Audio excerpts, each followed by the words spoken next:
morning, everyone. Welcome to the first session after the keynote this morning. This is the Indigenization and Social Justice track of the conference. We'll be here most of the day. I'm Jamie Kemper from LaSalle College, Vancouver, and I'm co-chairing this session with Dr. Stuart Fast from UCW. So you'll see the two of us today.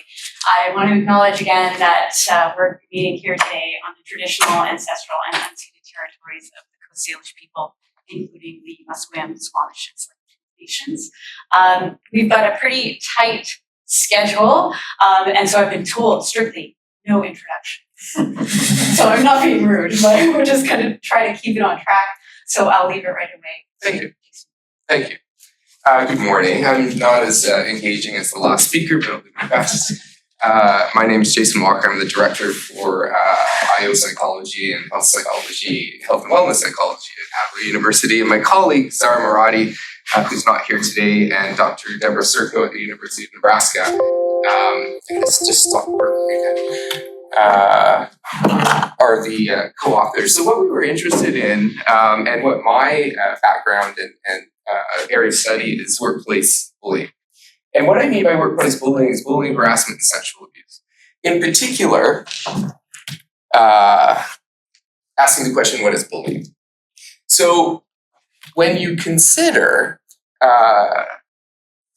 workplace bullying, it's an intentional type of mistreatment, right? So people are designing what they're saying or what they're doing to harm other people. And that includes physical violence, it includes harassment, it includes intimidation, it includes gossip.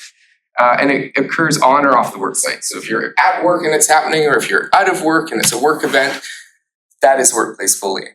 And it impacts 30% of people at any given time. So within the last 6 months, 30% of people who work identify that they've been bullied to some degree. So what does that mean? Well, it is assaultive behavior, first of all. And the impacts are significant in terms of mental health and physical health. So, a show of hands, has anyone experienced bullying in the workplace in this room? Yes, a few of us, right? About 30%. And for the your career, and I'll talk about it in a minute, 75% of us have witnessed or experienced workplace bullying. That's a huge number when you think about it. So what we were interested in, and talking to colleagues, what does it look like in higher education? Does it exist? The literature is actually quite limited on that. However, also, do students bully professors? Is that a thing? Everyone's nodding their heads. No. So again, 30% of the population. So what that means is in Canada, 4.8 million people today would identify 4.8 million having been bullied at work, or currently being bullied at work, sorry. And again, 75% of people over their career, huge numbers. So what we typically see in organizations, again, 35% of people at any given time. When you look at higher education and when you look at first responders, police, fire, ambulance, it's 60%. In some cases, 68%. That's a really high number.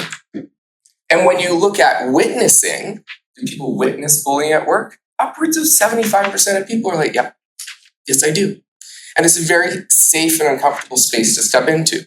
If you're an administrator, 62% identify with being bullied at work. So, okay, interesting. Now, a bit controversial saying students bully faculty, because it happens the other way for sure. And this happens even despite the power differential that is occurring within that relationship. And it can be some incivility, it can be aggression, it can be harassment. When I talk to colleagues, especially for grades, students at times can be incredibly aggressive in terms of their behavior. One colleague that I was talking to, she was followed to her car. I had a student who contacted me 37 times for a grade change. Right? So it's a thing. But we wanted to know, right, my disclaimer, so later you're not calling Adler to say he's standing there bullying students. And not everyone does this, of course. And like I said, the mental health effects are severe anxiety, depression, post-traumatic stress disorder. Physical health consequences of bullying, cardiovascular disease, right? Stroke, heart attack. And the severe consequences include death because people kill themselves. Suicide is a consequence of workplace bullying. And it impacts our learning environment. So if our faculty are going to the classroom worried about what's happening to them, right? 50% of their time is not on the work, 50% of their time is how am I going to protect myself? So we're taking away from that piece. So what we wanted to know in a study that we conducted over the past year and a bit, like to what degree do faculty and staff experience workplace bullying by peers and supervisors? And to what degree faculty and staff, what is your perception of bullying by students? And then also, do demographic factors matter? So we had a number of variables, age, gender, ethnicity, your rank, your academic rank, or your level as an administrator. We looked at disciplines, and then we looked at number of years of teaching. And we had people from private and public institutions who responded to this. We used the Negative Acts Questionnaire. So the NAQ, reliable, tested, and true. And it looks at measuring the intensity of negative acts in the workplace. So that includes stress, but it's also a measure of understanding bullying. Okay? It's a questionnaire format, and we had, and I'll get to it a bit later, but our N was a bit low, it was 189 people. But our response rate was 63% of those that engaged. We defined in the Negative Acts Questionnaire, there's a whole bunch of questions that are, again, reliable and valid, and then you can add your own questions. So we talked about, okay, what is the experience of bullying? What are the forms of bullying that you're experiencing? What the institutional response was? And the perception, right? So again, of the 300 surveys sent, 189 were valid. That's what we controlled for. A number, I'm not going to go over the slide. You can have a quick look, right? I do not want to be that professor. Majority of respondents were Canadian. And what we found, it was interesting, some of what we found related to stress, right? Unmanageable workloads, unreasonable deadlines, and withholding of key information to get my job done, which is a form of bullying, as well as excessive monitoring. On the flip side of that, when we looked at student-related bullying, it happens. And the majority of respondents, whether administrator or faculty, said, yeah, no, I've felt that experience. So what does that mean? Okay, well, most of us are experiencing high degrees of workplace stress. And most of us, 60% of respondents, said, well, I'm being bullied at work in higher education. And I have unrealistic expectations of those that I work for. Okay, well, what does that mean? Direct aggression, like physical intimidation, is quite rare. But what this study found was being excluded, over-monitored, being gossiped about, and giving impossible tasks and deadlines were the most prominent themes, which is significant when you think about it.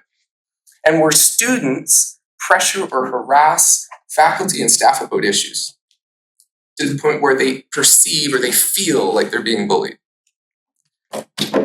Well, we did some stats. Dr. Marati did some stats, not me, because math is hard, as my colleagues know. And we found a positive relationship with your rank, age, and I'll get to it in a sec, being excluded, persistent criticism, unreasonable tasks, and allegations and gossip, right? I'm going to file something against you, a great appeal or whatever that is, to be the highest factors there. This was interesting. The higher your rank, the more likely you are to be bullied. It's like, okay, well, what does that mean? And I'll get to that. We think, because they're more visible, spend more time student-facing. It's like, okay, maybe. If you're younger faculty as well. And if you're Black, Indigenous, person of color, female, it's the highest rates, period. And we found that interesting. Because that's a prevalent theme, and you see that in the literature as well when it comes to identifying bullying and harassment in other workplaces, Black, Indigenous, people of color, female. Female faculty, reported more bullying. And workplace climate, like we were interested. This unmanageable workplace thing or workload, that's something we'd like to look at in the future. But public criticism, right? We are very good in academia at publicly criticizing our colleagues through peer review, right? I just got a journal article rejected. It was mean. It was true, but it was mean. And now, cyberbullying, right? Rate your professor or whatever that's going to look like. You get crucified at times. However, yeah, that's all I have to say about that. So there were a lot of limitations with the study, a lot of limitations. Our sample size would have loved that to be bigger. It was really challenging. People don't want to do surveys and research right now, and I understand. People that tend to do surveys on bullying in the workplace tend to currently be experiencing bullying in the workplace, right? Makes sense. There's a self-report bias. There's some research design issues in terms of our cross-sectional design. And certainly, to be funded and to do this differently, we would have a more reliable tool when it came to understanding like grade harassment, right? 10 minutes, great. Good, I get to stop talking soon. That's like awesome. So what are the takeaways? This is not a random phenomenon, okay? Bullying in the workplace is not random. And we need to do better in terms of institutional policies. Who's most at risk and what are we doing in terms of trauma-informed policy to support those people? Bullying is widespread. It happens student to professor, it happens faculty to student, it happens faculty to faculty administrator. This is a leadership issue. This is a top-down issue that we need to do better at because it impacts who we are, how we see ourselves, our mental health, and our physical health. Why? Because just like police departments and fire departments, we live and work in a hierarchical and very complex system. We have rank, right? And we think we are unique and we are very special. And what we're asking people to do, especially those with a PhD, is like, you are an expert, right? You are an expert. And now we want all of you to sit in a room, play nicely together, without the skills to do it. The student-instructor dynamic, there needs to be a bit of a shift because as much as we might deny it, institutions are looking at students as customers. That's been a big shift, right? So how do we adapt and how do we understand that differently? There are constraints on our freedom, right? Despite this ideal of academic freedom, there's a lot of limits. Funding, peer review, if you're not nice to that person on that committee, you won't get a promotion, like whatever that is. And like the last speaker said, the ability to sit in the discomfort is very challenging for us because a lot of, like in academia, we want to fix something. We want to understand it, but then we want to fix it, which can be very challenging. And we have intense competition. So now what? Well, we need to relook at our bullying. Everyone has a bullying policy. Nobody reads it, and we apply it as a discipline tool, right? And then it's like, well, maybe or not you fit into that. And as much I am an HR professional myself, and HR people are amazing. You know what? We don't teach them how to investigate workplace bullying in school. You know how I know that? Because that's what I teach. But then all of a sudden, the HR police come in and do this investigation, or a lawyer, right, to say, did it meet the policy? Not did it actually meet the test of bullying, did it meet the policy? We need more training in conflict resolution, and we need reporting mechanisms that are safe. There was a recent case in British Columbia where the Human Rights Tribunal overturned a decision where a employee did not report bullying but left the organization because of being bullied, then reported it. And initially that was not allowed, right? Well, you didn't report it. Well, it wasn't safe for them to do that. So then they went back, and they reported, they got a major settlement. So institutions need to do better. We all need to do better. Future research, well, we need more research into this, and especially the student-faculty relationship and student-staff relationship. I just want to get to this piece. So here's my soapbox. So I've been studying workplace violence for many years. Bullying, harassment, sexual abuse. That is violence, right? It's not, when we say bullying, people seem to, well, you know, schoolyard bullying, right? It's not that big of a deal. It's a huge deal. This is more than just a workplace, work BC issue. So why is it that if I am out in public And I'm standing in line at the grocery store, and someone comes up to me and starts to threaten me, and perhaps they touch me, right? Or they hurt me. Guaranteed someone is going to call 911. They might not help you, right? But they're going to call 911. Police come, that person gets arrested and charged. Why is it when I go to my workplace, the minute I step in the door, when those things happen, sexual abuse, physical assault, intimidation, threats, it's a work-safe issue? This is a public health issue. It's a public health and safety issue. It impacts 75% of people who work, which is a large number, and it is preventable because this is simply bad behavior. So if we had a prevention, intervention, postvention model of understanding and working through these issues, workplace bullying, workplace violence, I think it would come out very differently. And also provincially and nationally, or state by state, we need the ability to report outside of organizations that do not just include WorkSafe BC, which is an insurance company, right?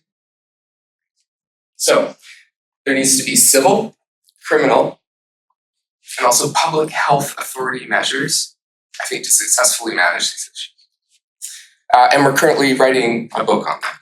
We're reconceptualizing workplace bullying through a lens of violence with Springer. And I will make less than 30 cents a book compared to our colleague out there.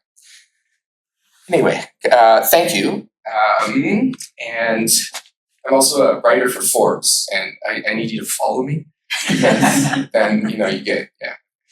Anyway, but that's my contact information, and I'd be happy to take any easy questions. Oh, yes. Developmental research shows, the the playground bullying, that if one person stood up, that the bully might back off. And I think that's significant because actually, usually no one says anything. And so in academia and throughout my career, whether I was at the receiving end or as an observer, I have noticed some bullying and no one says anything.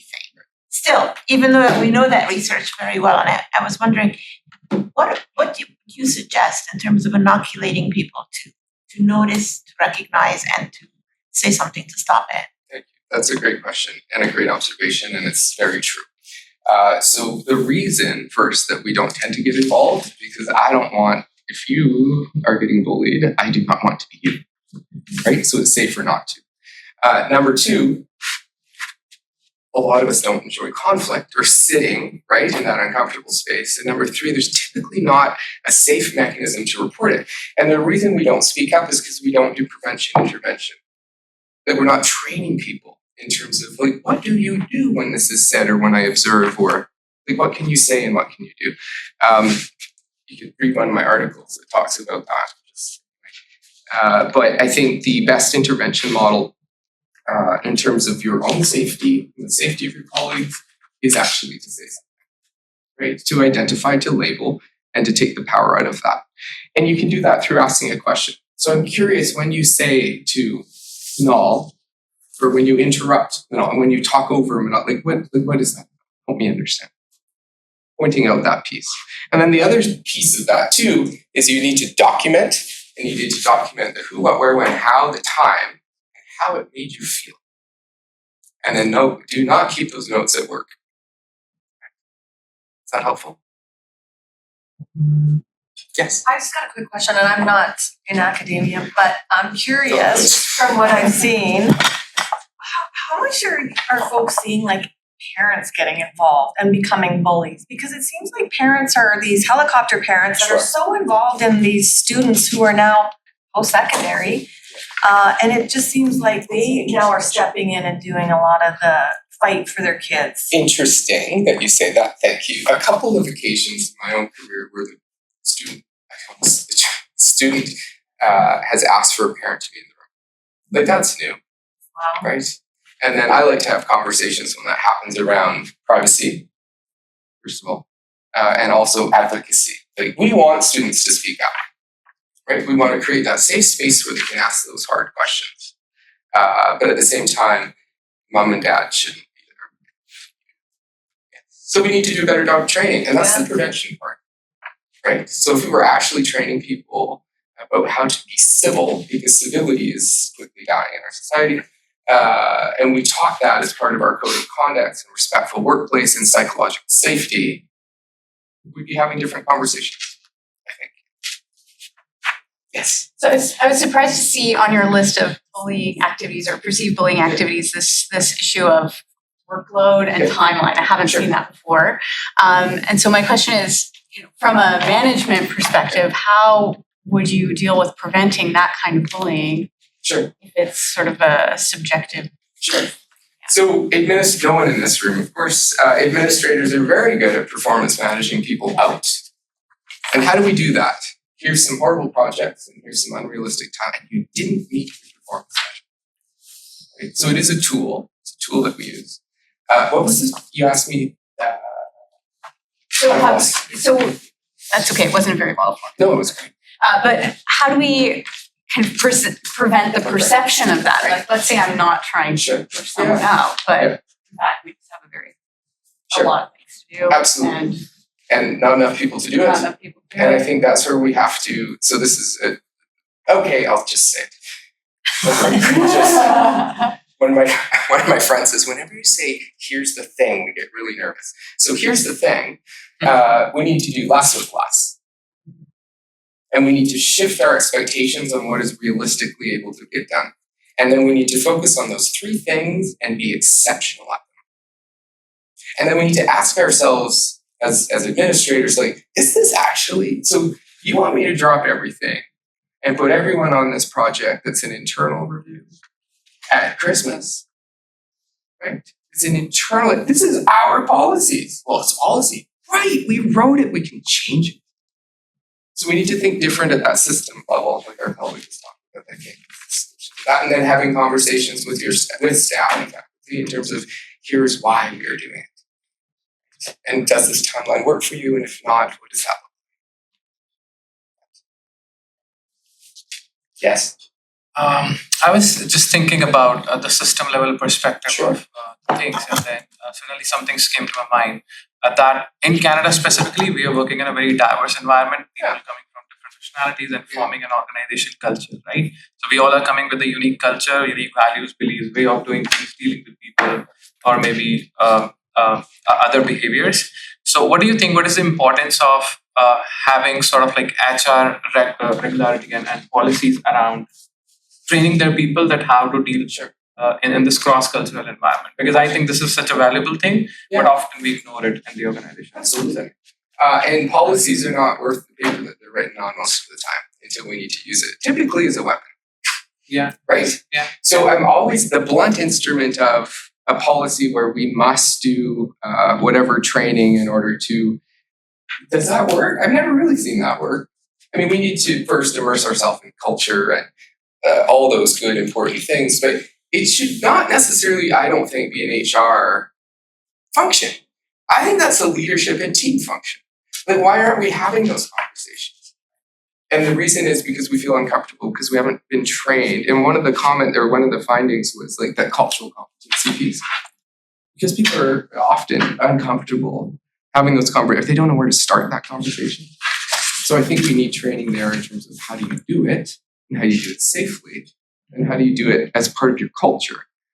So I don't know if it's we need policies, but we need people over process policies versus blunt instrument. Right. More of training side. I think so. Yeah. HR does not agree with it. At all. Okay, perfect. Thanks.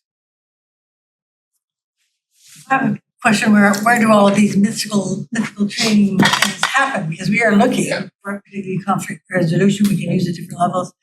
And there's either so many, too expensive, don't seem to be local. So what? Oh, that's a good question. Looked at Justice Institute, various things, but never seem to quite fit. So so I'm not promoting myself here at all. But a colleague of mine, she and I will do high conflict resolution training. We've done it for the Law Society. We're doing it for the American Workplace Investigators. But there's people that do that and specialize in that. And I know like there's budgets, right? And things are tight and all those. So, but what do we want to invest in as an organization? Do we want a psychologically safe environment where people can interact in a safe and healthy way? Well, that costs money, right? Another organization is the, Jason, you can do it. Where the Mediators Arbitrators. It's a national organization. I have completely lost that. I could send it to you.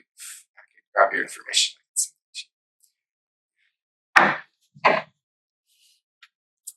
All right. I mean, you're stuck with a business card then, right? What's a business card? It's okay, I hardly ever use a Kidding, business, so that's right. I just realized. They asked me to bring a USB stick. I'm like, I have to go buy one. Yeah.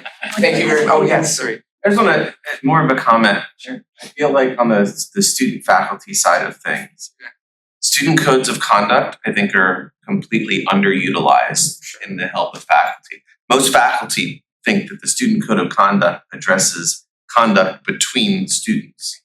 And it is at most institutions defined as anyone in the institutional community. And so I think that's, and obviously there has to be supportive administration for that to work in reality, which is another challenge.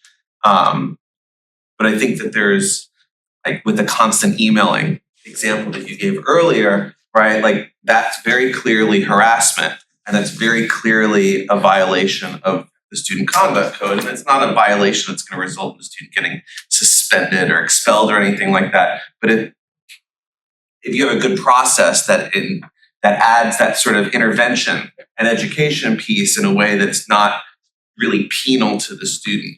So actually, not that I'm a faculty member anymore, I actually used to have it on the, if you email me twice about the same thing in less than 48 business hours, you will get reported for violating the student code of conduct. And when it happens, a third party then comes in, and kind of has that, and it's actually been, and they're better equipped oftentimes than faculty to do conflict resolution. And I found that to be a really helpful tool. And I think most faculty aren't even aware that that's something that exists for them as a resource in that sort of student-faculty relationship.